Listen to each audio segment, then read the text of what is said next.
How did Christianity survive the Roman Empire? Christianity began during the Roman Empire. At first, it was a small group of followers.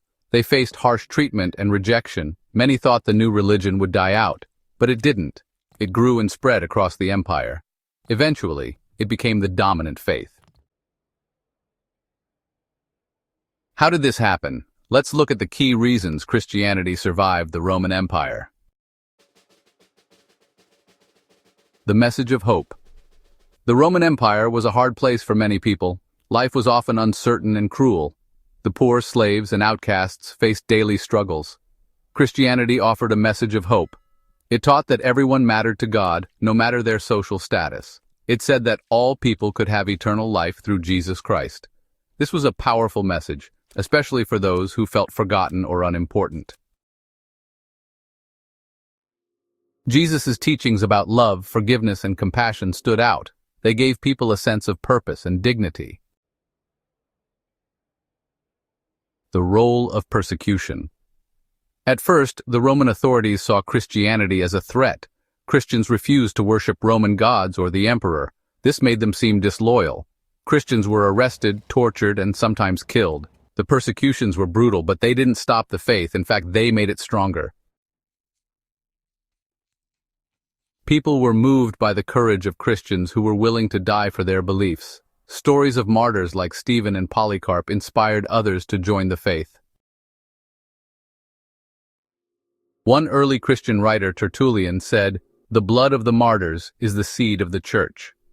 This means that every time Christians were killed, more people were inspired to believe.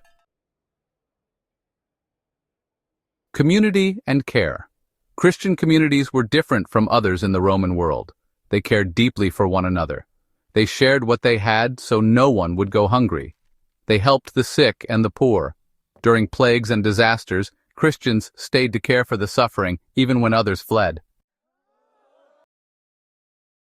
This love and care attracted people. They saw something special in the way Christians lived. The church also welcomed everyone. It didn't matter if someone was rich or poor, slave or free, man or woman, all were treated as equals. Clear organization. The early church was well organized. It had leaders like bishops, elders, and deacons to guide local groups. Church meetings included prayer, teaching, and the breaking of bread. These gatherings helped build a sense of unity and purpose. Letters from leaders like Paul, Peter, and John kept the faith consistent across different regions. These letters were read in churches and shared widely. This structure helped Christianity stay strong even in times of persecution or trouble. The Roman Empire had one of the best road systems in the ancient world. It made travel and communication much easier. Missionaries like Paul used these roads to spread the message of Jesus. Paul traveled to cities like Corinth, Ephesus, and Rome, starting new Christian communities. The common language, Greek, also helped. Most people in the empire could understand Greek. This made it easier to share the message. Women's role in the church. Women played an important role in the early church. They often hosted gatherings in their homes. Some, like Priscilla and Phoebe, were active in teaching and leading.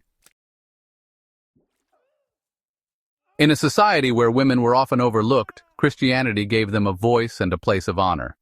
This drew many women to the faith. Converts from all classes. Christianity wasn't just for the poor. It also attracted people from the upper classes. Wealthy converts helped fund the growth of the church. Roman soldiers, government officials, and even members of the emperor's household became Christians. This mix of people from all levels of society helped Christianity spread faster. One of the biggest turning points came in the early 4th century. Emperor Constantine converted to Christianity. In 313 AD, he issued the Edict of Milan. This law made Christianity legal in the Roman Empire.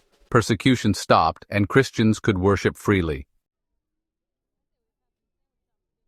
Constantine also supported the church by building places of worship and giving it privileges.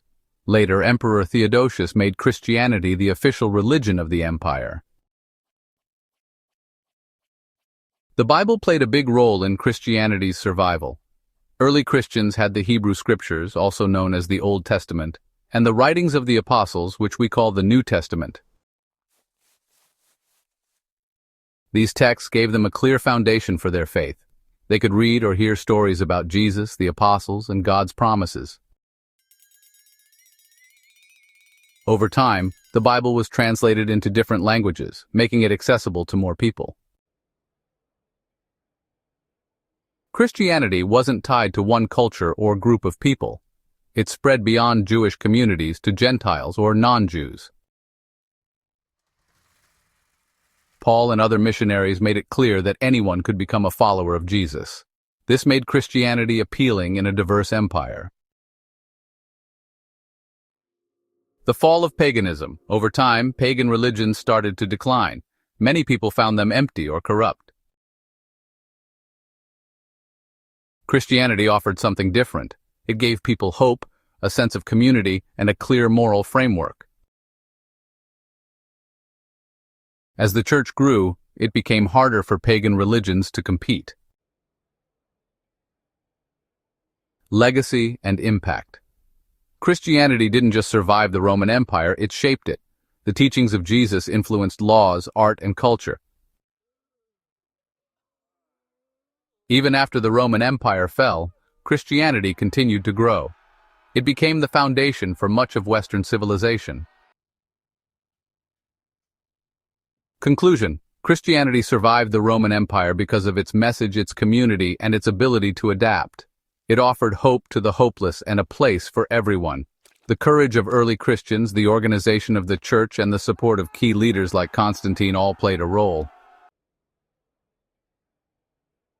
What started as a small group of believers grew into a faith that changed the world. The story of Christianity's survival is one of perseverance, faith, and the power of